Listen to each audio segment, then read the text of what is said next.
அனைவருக்கும் வணக்கம். எல்லாம் வல்ல இறைவனுக்கு நன்றி. நான் உங்கள் ஜோதிட ஞானி ஏஎல் சூர்யா. துலாம் ராசி அன்பர்களே, ஜோதிடத்துல பாத்தீங்கன்னா துலாம் ராசிய சரராசின்னு சொல்லுவோம். உங்களுடைய ராசிக்கு குரு பகவான் எதிர் அணி. பொதுவா பாத்தீங்கன்னா துலாம் ராசிக்காரர்களுக்கு குரு பயிற்சி மீது அவ்வளவு நாட்டம் இருக்காது. எது எப்படியோ வருகின்ற ஜூன் 1ஆம் தேதி இரவு 1:50 மணி அளவில் மிதுனத்தில் இருக்கக்கூடிய குரு பகவான் கடகத்துக்கு பெயர்ச்சியாகிறார். அதாவது உச்ச குருவாக அவர் பெயர்ச்சியாவதுதான் சிறப்பு. ஏன்னா 12 ஆண்டுகளுக்கு ஒரு முறைதான் குரு பகவான் உச்சமடைவார். அதே போல பாத்தீங்கன்னா அதிசாரமா அக்டோபர் 31ஆம் தேதி சிம்மத்துக்கு, கடகத்திலிருந்து சிம்மத்துக்கு அதிசாரமா பெயர்ச்சி ஆவார். மறுபடியும் ஒரு 3.5 மாதம் கழித்து ஜனவரி 24 போல பாத்தீங்கன்னா மறுபடியும் வக்ரகதியாகி கடகத்துக்கே வருவார். அப்ப எப்படி பார்த்தாலும் ஒரு 9 மாத காலம் உங்களுடைய ராசிக்கு அனுகூலமான காலகட்டம் தான் சொல்லணும். உங்களோட ராசிக்கு பாத்தீங்கன்னா 10ல் குரு அமர்கிறார். 10ல் குரு இருந்தால் பதவிகள் பறிபோகுங்கிறது பரவலான பேச்சுக்கள் இருந்தாலும் அது எல்லாருக்கும் அப்படி அமையறது இல்லை. உங்களுடைய தசாபுத்திக்கு ஏற்பதான் அது போல விஷயங்கள் செயல்படும். பொதுவா ஜோதிடத்துல பாத்தீங்கன்னா 10ஆம் இடத்தை தொழில் ஸ்தானம்னு சொல்றோம். ஆனா குரு அமரும் இடத்தை விட பார்க்கும் பார்வைக்கு தான் பலம் ஜாஸ்தி. அப்போ குருவோட பார்வைக்கு நிவர்த்தி உண்டு. துலாம் ராசிக்கு பாத்தீங்கன்னா குரு 3 6 வருகிறார். துலாம் ராசிக்கு தனஸ்தானம் என்று சொல்லப்படக்கூடிய 2ஆம் இடம் பாத்தீங்கன்னா விருச்சிக ராசி. அந்த இடத்தை உச்ச குரு தனது 5ஆம் பார்வையால் பார்க்கிறார். அதனால இவர்களுடைய வாக்குக்கு, வார்த்தைக்கு மரியாதைகள் கூடும், பலம் ஏற்படும். மேலும் உச்சகுருவின் பார்வை தனஸ்தானத்தில் விழுவது சிறப்பை ஏற்படுத்தும். பொதுவா குருனாவே பணம், செல்வத்தை குறிப்பது.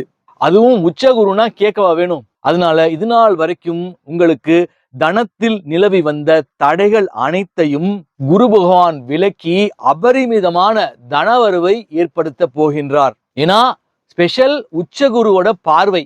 அதே போல துலாம் ராசியினருக்கு 6ஆம் இடம் என்று சொல்லப்படக்கூடிய ருணரோக சத்ருஸ்தானம், அந்த இடத்தின் மீது குரு 7ஆம் பார்வையாக பார்வையிட துலாம் ராசியினருடைய 4ஆம் இடத்தை பார்ப்பதால் வீடு மாற்றம், வாகன மாற்றம், கடன் பிரச்சனை மற்றும் வெகு நாளாக கொடுத்து வைத்திருந்த பணம் உங்களை தேடி வருவது மற்றும் இன்சூரன்ஸ்ல எப்பயோ போட்டு வச்சிருப்பீங்க, அந்த பணம்லாம் நீங்களே கூட மறந்து போயிருப்பீங்க.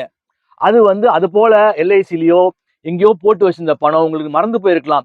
அந்த மாதிரி திடீர் பண வரவுகள், அதிர்ஷ்டங்கள், எதிர்பாராத நல்ல நிகழ்வுகள் நடைபெறும். படிக்கிற குழந்தைங்களுக்கு பாத்தீங்கன்னா வாக்குஸ்தானத்தை குரு பார்ப்பதால் படிப்பின் மீது ஆர்வம் ஏற்படும், நல்லா படிப்பாங்க.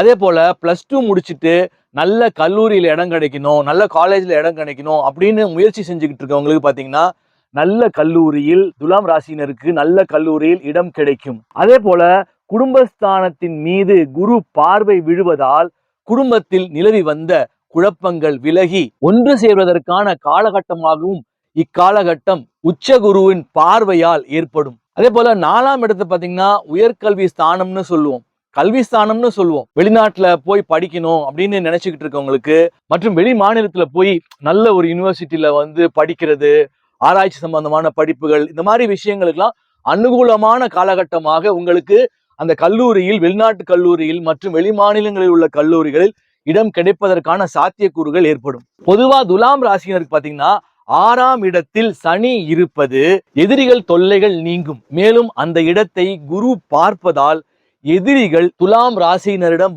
சரணடைவார்கள். கடகம் என்பது நீர் ராசி. அங்கே குரு பகவான் உச்ச குருவாக அமர்வதால் தீர்த்த ஸ்தலங்களுக்கு செல்வதற்கான வாய்ப்புகள் ஏற்படும் மற்றும் நீங்களும் நீர் அமைப்பு உள்ள ஸ்தலங்களுக்கு சென்று வழிபடுவது உங்கள் வாழ்வில் அனைத்து சிறப்பையும் ஏற்படுத்தும். துலாம் ராசினருக்கு பரிகாரங்கள் பாத்தீங்கன்னா, அதாவது சுக்கிர பகவான் தான் உங்களுடைய ராசிக்கு அதிபதி.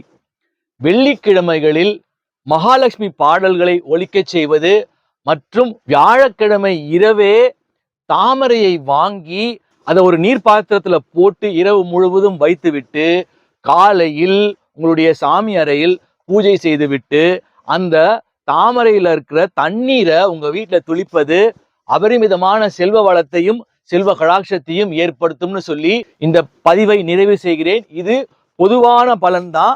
எக்ஸாக்ட் ப்ரெடிக்ஷன்னா கோச்சாரப்படியும் பார்க்கணும், உங்களுடைய ஜாதகத்தை வாங்கி பார்க்கும் போது தான் எக்ஸாக்டான ப்ரெடிக்ஷனா அது அமையும். இப்ப சொன்ன உங்களோட ராசிக்கு பாத்தீங்கன்னா இது பொதுவான பலன். ஸோ அதனால வருகின்ற குரு பயிற்சி உங்களுடைய வாழ்வில் அனைத்து விதமான சுகபோகங்களையும் ஏற்படுத்த வேண்டும் என்று சொல்லி இறைவனை பிரார்த்தித்து இந்த பதிவை நிறைவு செய்கிறேன். இந்த வீடியோ பிடிச்சிருந்தா லைக் பண்ணுங்க, ஷேர் பண்ணுங்க, கமெண்ட் பண்ணுங்க, சப்ஸ்கிரைப் பண்ணாத சப்ஸ்கிரைப் பண்ணிக்கோங்க. அப்பதான் தொடர்ச்சியா போடக்கூடிய எல்லா வீடியோஸும் வரும். அடுத்த வீடியோவில் சந்திப்போம். நன்றி, வணக்கம்.